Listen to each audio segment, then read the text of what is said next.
1,00,000 మంది శివభక్తులతో కలిసి మహారుద్రాక్ష పూజలో పాల్గొనండి. వెంటనే కాల్ చేసి మీ పేరును నమోదు చేసుకోండి. నమస్తే, welcome back to Suman TV. Present మనతో పాటు ఉన్నారు అనలిస్ట్ మందర కృష్ణారెడ్డి గారు. నమస్తే సార్. నమస్తే అమ్మా. సార్, మనము రోబోటిక్స్ గురించి కొన్ని మూవీస్ లో కూడా చూసాము. ఇంకా ఇప్పటివరకు చాలా కంపెనీస్ లో కూడా ఆల్రెడీ రోబోటిక్స్ ని దించేశారు. అక్కడక్కడ కూడా మామూలుగా జనరల్ గా ఫ్యామిలీస్ లో కూడా మాట్లాడుకుంటే ఈ పని మనుషులు సరిగా మాట వినట్లేదు, దీని బదులు ఒక రోబోని తెచ్చి పెట్టుకుంటే అయిపోద్ది అనే దాకా కూడా వచ్చేసాం. ఒక రోబోని తెచ్చుకుంటే అదే అన్ని పనులు చేసేస్తుందంట. ఇల్లు తుడ్డం కానీ, మాప్ పెట్టడం కానీ, దానికి ఒక టైం లిమిట్ అన్ని సెట్ చేసి పెట్టేస్తే. అయితే ఇప్పుడు ఇలాగే చూసుకుంటే దిగ్గజం company GM, general Motors already మనుషుల్ని తీసేసి మొత్తానికి మనుషుల ప్లేస్లో మొత్తం రోబోస్ని. ఇంతకుముందు ఏంటంటే రోబోస్ కొంచెం హెల్ప్ చేసేటటువంటి అలా ఉండేవి. ఇప్పుడు మొత్తానికి హ్యూమన్స్ని తీసేసి టోటల్గా ఈ రోబోస్ని పెట్టడం అంటే ఆల్రెడీ ఇక స్టార్ట్ అయిపోయింది. ఇది చైనాలో కూడా ఆల్రెడీ స్టార్ట్ అయ్యాయని మన వార్తలు విన్నాం. మరి ఏంటి సార్, ముందు ముందు ఇంకా అంటే మన మనుషులకి ఉద్యోగాలకి ఎసరు పెడతాయి ఈ రోబోస్ అని అంటే? మొదట్లో రోబోటిక్స్ని కానీ, ఏఐ టూల్స్ని కానీ మనిషి యొక్క పనిని వేగవంతం చేయడానికి, మనిషి యొక్క ఆలోచనతో పోటీ పడేటట్టుగా యంత్రాల సహకారంతో ఇటు కంప్యూటర్స్ ఏ రకంగా ఉపయోగపడుతున్నాయో, టైప్ మెషిన్స్ మనకు ఎట్లా ఉపయోగపడుతున్నాయో, రకరకాల ఎక్విప్మెంట్స్ మనకు ఎట్లా ఉపయోగపడుతున్నాయో, అంటే మనిషే పనిచేస్తాడు.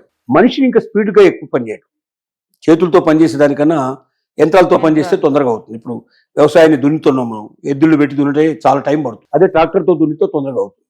కానీ అక్కడ నాగలి పెట్టి దున్నాలన్నా, ఇక్కడ ట్రాక్టర్ నడపాలన్నా మనిషి నడుపుతాడు.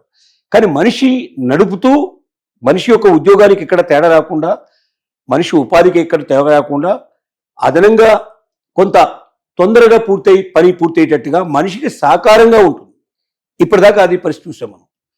కానీ ఇప్పుడు ఇటు ఏఐ టూల్స్ కానీ, అటు రోబోటిక్స్ కానీ మనిషిని రిప్లేస్ చేసేటువంటి పరిస్థితి ఏర్పడింది. అంటే నువ్వు మనిషి అక్కర్లే, మనకు మనుషులు చేసే పనులన్నీ కూడా మేము చేసి పెడతాం, మీరు అక్కర్లేని పరిస్థితి ఏర్పడింది. జనరల్ మోటార్ లాంటి కంపెనీ తన కార్ల అసెంబ్లింగ్ చేయడానికి, కార్లలో విడిభాగాలన్నీ కలిపి ఒక దగ్గర తీసుకొచ్చి దీనికి అదే నట్లు బోల్ట్లు అన్నీ కూడా ఫిట్ చేసేసి కార్లు మొత్తం కంప్లీట్గా తయారు చేసేసరికి, అది ఇంతకుముందు మనుషులు చేసేవాళ్ళు, పెట్టి తిప్పి చేసి ఇదంతా రకంగా చేసి కానీ చేసేవాళ్ళు.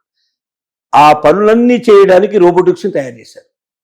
అంటే ఒక రోబోటిక్ ఒక రకమైనటువంటి నట్లని ఫిట్ చేస్తుంది, ఒకటి బోల్ట్ని ఫిట్ చేస్తుంది, ఒకటి విడిభాగాలను దూరంగా ఉండే దాని దగ్గర తీసుకొస్తుంది. ఇలాగా ప్రతిదానికి సూట్ అయ్యేటువంటి రోబోటిక్స్ని తయారు చేస్తున్నారు. చైనాలో ఒక గృహ పరిశ్రమలాగా తయారైపోయింది. ఏ పరిశ్రమకు ఎలాంటి రోబోటిక్స్ కావాలి, ఏ ప్రొఫెషన్స్కి ఎలాంటి రోబోటిక్స్ కావాలి, డాక్టర్స్ ఉన్నారు, వాళ్ళకి అసిస్టెంట్గా పనిచేయాలి, డాక్టర్స్కు ఆపరేషన్స్ చేసే దాంట్లో రోబోటిక్స్ను ఉపయోగిస్తున్నారు. అలాగే ఇప్పుడు ఎవరైతే అసిస్టెంట్స్ ఉంటారో ఆపరేషన్ చేసేటప్పుడు అందించేటి వాళ్ళు, దానికి కూడా వాళ్ళు రోబోటిక్సే. అంటే ఎక్కడ అంటే అది ఎంత పని చేయాలి, ఎలాంటి పని చేయాలి, ఆ పర్టికులర్ పనికి సంబంధించినటువంటి ఆ చిప్స్ను తయారు చేసేసి, చిప్స్ను ఫిట్ చేసేసి ఆకారం తయారు చేసి ఇచ్చేస్తున్నారు. ఇలా కొన్ని వేల రకాలైనటువంటి పని వాళ్ళు చేసే పనిని రోబోటిక్సే చేసేటువంటి పద్ధతి లోపల చైనా తయారు చేయడానికి కొన్ని వందల వేల పరిశ్రమలు ప్రత్యేకంగా దీనికోసం పెట్టారు. ఇవి భయానకమైన పరిస్థితి తీసుకొస్తున్నాయి. అంటే మనుషుల అస్తిత్వానికే ప్రమాదకరమైన పరిస్థితి ఏర్పడుతుంది. మరి కోట్ల కొద్ది జనం, 700-800 కోట్ల, దాదాపుగా 700 కోట్ల పైన జనాభా, ప్రపంచ జనాభా ఉంటే, ఈ ప్రపంచ జనాభాకి ఇప్పటికే నిరుద్యోగ సమస్యతో బాధపడుతున్న వాళ్ళు, ఆకలితో అలమటిస్తున్న వాళ్ళు కోట్లాది మంది ఉన్నారు. ఇప్పుడు ఈ రోబోటిక్స్ ప్లస్ ఏఐ టూల్స్ వల్ల ఉన్న ఉద్యోగాలు మొత్తం పోయే పరిస్థితి ఏర్పడితే వీళ్ళందరికీ ఎక్కడ ఉపాధి దొరకాలి, వీళ్ళంతా బతికేది ఎలాగా, ముందుకు పోయేది ఎలాగా సమాజం లోపల అనే పెద్ద ప్రశ్న ఉదయిస్తుంది. ఇది మేధావులందరూ ఆలోచించాల్సిన విషయం.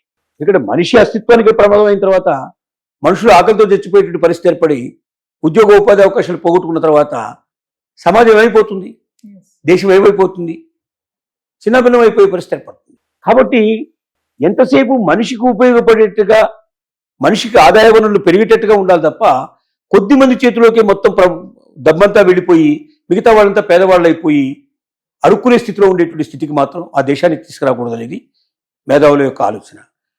దానికి తగ్గట్టుగా ఇప్పుడు మేధావులు దీని గురించి తీవ్రంగా ఆలోచించాల్సిన పరిస్థితులు ఏర్పడ్డాయి. రోబోటిక్స్ని ఎంతవరకు ఉపయోగించుకోవాలి, తర్వాత అట్లాగే ఏఐ టూల్స్ ఎంతవరకు. ఇంకొక ప్రమాదం కూడా ఉంది. ఈ మధ్య ఆంథ్రోపిక్స్ వాళ్ళు ఏం చెప్పారంటే, ఈ టూల్స్ని ఎప్పుడైతే ఏఐ టూల్స్ తయారు చేస్తున్నామో, ఇవి ఒకనాటికి తొందరలోనే అసలు మనుషుల మాట కూడా వినడం మానేస్తాయంట. వాటంతా వాటికే మేధాశక్తి పెరిగిపోతుందట. వాటికి వాళ్ళే కమాండ్ ఇచ్చుకునే స్టేజ్కి వచ్చేస్తాయి. అలాంటి పరిస్థితి ఏర్పడితే ఎంత భయంకరమైన స్థితి ఏర్పడుతుంది. అది సపోజ్ ఒక యంత్రాన్ని ఒక దగ్గర ఫిక్స్ చేసాం, అదే యుద్ధ ట్యాంకులలో కూడా ఫిక్స్ చేస్తున్నారు, ఇప్పుడు రాకెట్లలో కూడా ఫిక్స్ చేస్తున్నారు. అవి మనం ఎక్కడికి పోయి ఎవరిని కాల్ చేయాలని చెప్పేది మనం ఆర్డర్ ఇస్తే అది వచ్చి మనల్ని కాల్ చేసే పరిస్థితి ఏర్పడేటైతే అంత ప్రమాదకరమైన పరిస్థితి కూడా ఉందంటున్నారు. కొద్ది రోజుల్లోనే, కొద్ది సంవత్సరాల్లోనే మనుషుల మాటలు వినడం మానేసేసి తమంత తమే సొంతంగా ఆలోచించుకొని తమ కమాండ్స్ తమే ఇచ్చుకొని తమ ఇష్టం వచ్చిన పని తను చేయడానికి సిద్ధపడతాయి. అప్పుడు మనుషులు చేజారిపోతాయి కూడా అనేటువంటి భయంకరమైన పరిస్థితులు కూడా ఏర్పడతాయని చెప్తున్నారు. ఒకవైపున ఏ టూల్స్ వచ్చేందుకు సంతోషపడాలా, ఇలాంటి భయానకమైన పరిస్థితులు చేయబోతున్నాయనేది మనకు భయపడాలా, తెలియనటువంటి స్థితి ఏర్పడింది. టెక్నాలజీ మనిషి అభివృద్ధి కోసం ఉపయోగపడాలి తప్ప మనిషి వినాశనానికి ఉపయోగపడకూడదు. కానీ దురదృష్టవశాత్తు వినాశనం వైపు ప్రయాణం చేస్తున్నామేమో, మానవాళి మనుగడకే ఇబ్బంది వచ్చే పరిస్థితి ఏర్పడుతుందేమో, ఉద్యోగ ఉపాధి అవకాశాలను నాశనం చేసేసి బిచ్చగాలుగా మారుస్తుందేమో సమాజాన్ని అంతా అనే భయం కూడా కొట్టుకొస్తుంది. Thank you sir.